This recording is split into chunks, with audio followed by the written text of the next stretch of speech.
Hi everyone! Ako si Liam Erico mula sa Grade 6 Ruby. Ngayon, samahan niyo ako sa aking espesyal na adventure. Alam niyo ba kung ano ang kalesa? Bakit kaya may kalesa dito? Sama-sama nating alamin ang sagot habang naglalakbay tayo. Ang kalesa ay isang uri ng karwahe na hinihila ng isang kabayo. May dalawang malaking gulong ito at may bubong o takip para hindi maulanan o mainitan ang mga pasahero. Ang nagmamaneho o tumutulak sa kabayo ay tinatawag na kutsero. Ang kalesa ay dinala ng mga Kastila sa Pilipinas noong panahon ng kolonisasyon, mga 1,700 na ang nakalipas. Noong araw, ito ang pangunahing sasakyan ng mga Pilipino, parang ang sasakyang di motor nila noon, pero di kabayo. Ginagamit ito noon para maglakbay, magdala ng mga paninda at kahit pang serbisyo publiko. Marami ring nagsabi na ang kalisa noon ay parang simbolo ng yaman at katayuan sa buhay dahil ang mga pinong dekorasyon nito ay pinapakita kung sino ang may-ari.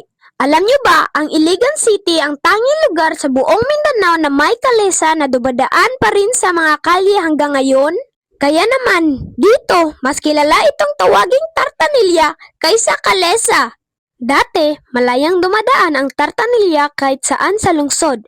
Pero ngayon, dahil marami ng kotse at ibang sasakyan, may partikular na ruta na lang ito. Karaniwang dumadaan mula Bandela Street papuntang Tambakan at dumadaan din sa Palao. Kaya kung gusto mong makasakay sa tartanilya, doon ka pumunta. Ang tartanilya ay itinuturing na parang Rolls-Royce noong unang panahon. Ibig sabihin, ito ang pinakamarangyang paraan ng paglalakbay noon. Ngayon, pag-usapan naman natin ang kasaysayan. Dati, ang kalisa o tartanilya ang pangunahing sasakyan sa buong Pilipinas, kahit dito sa Iligan City. Pero, nang dumating ang ikalawang digmaang pandaigdig at ang mga makabagong sasakyan tulad ng jeepney, unti-unting nang nawala ang paggamit ng kalesa sa ibang lugar. Dito sa Iligan, hindi ito lubusang nawala.